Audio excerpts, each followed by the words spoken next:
ఏం కూర చేస్తున్నావు? గోంగూర రొయ్యలు చేస్తున్నాను శ్రావణి. ఫస్ట్ గోంగూరని క్లీన్ చేసుకొని ఉడకబెట్టుకొని ఉంచుకోవాలి. ఇదిగో ఉడకబెట్టిన గోంగూర. రొయ్యలు కదా మెయిన్, రొయ్యలు. నెక్స్ట్ ఆనియన్స్, మిర్చి, పసుపు, కారం, ఉప్పు. ముందుగా నేను బాండీలో ఆయిల్ పోస్తున్నాను. తగినంత ఆయిల్ వేయాలి. అయింది కదా, ఆనియన్స్ వేస్తున్నాను.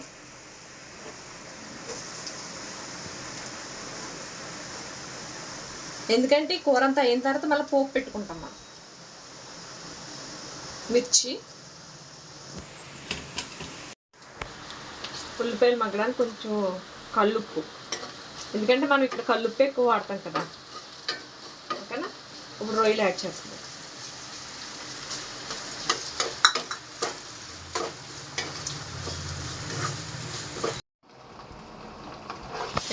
రొయ్యలు ఇవన్నీ మగ్గినాయి కదా, ఆనియన్స్, మిర్చి అంతా. ఇప్పుడు గోంగూర వేసుకోవాలి. ఓకేనా? ఉడకబెట్టుకున్న గోంగూర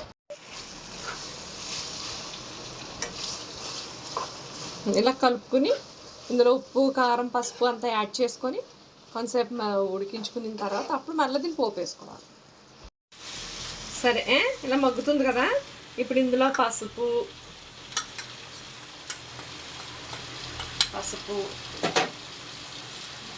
కారం,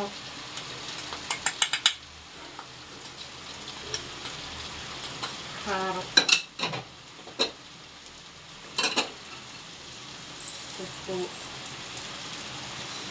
వేసుకున్న తర్వాత ఇలా కలుపుకొని కొంచెం వాటర్ వేసుకొని ఉడికించుకోవాలి.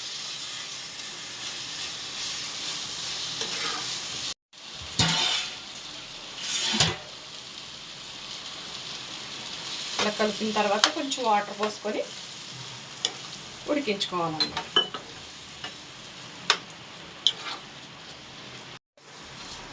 ఈ పులిపంతని ఈ రొయ్యలకు బాగా అబ్జర్వ్ అయిన తర్వాత దీన్ని కొంచెం సేపు ఉంచుకొని కొంచెం వాటర్ తక్కువైంది కదా మళ్ళీ చూసుకొని వేసుకొని, ఓకేనా? ఉడికిన తర్వాత దీన్ని తాలింపు వేసుకోవాలి. తాలింపు అని చెప్పాను కదా, ఆయిల్ వేస్తున్నాను. తాలింపు కంపల్సరీగా పెట్టుకోవాలి గోంగూర పచ్చడికి. చాలా టేస్ట్గా ఉంటుంది, అసలు వదలబుద్ధి కాదు. ఓకేనా? ఫస్ట్ వెల్లుల్లిపాయలు,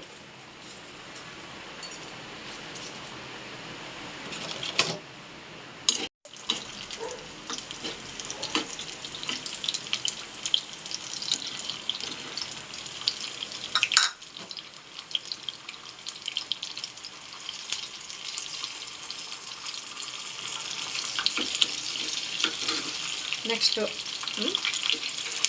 ఆవాలు, జీలకర్ర, ఎండుమిర్చి,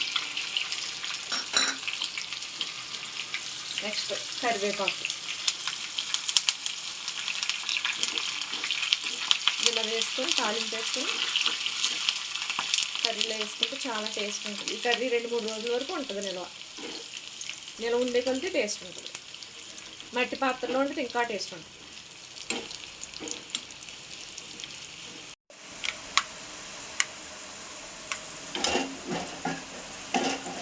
ఇది ఇందులో ఇలా వేసేసుకోవాలి.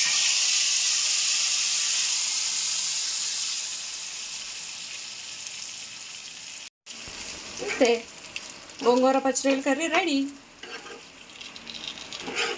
సింపుల్. ఉడకబెట్టేసుకుని ఉంచుకుంటే ఇంకా చాలా సింపుల్ అయిపోతుంది కర్రీ చేసుకోవాలి. మీరు జాబ్కి వెళ్ళే వాళ్ళకి, ఆఫీసులకి వెళ్ళే వాళ్ళకి చాలా ఈజీగా ఉంటుంది. ఓకేనా?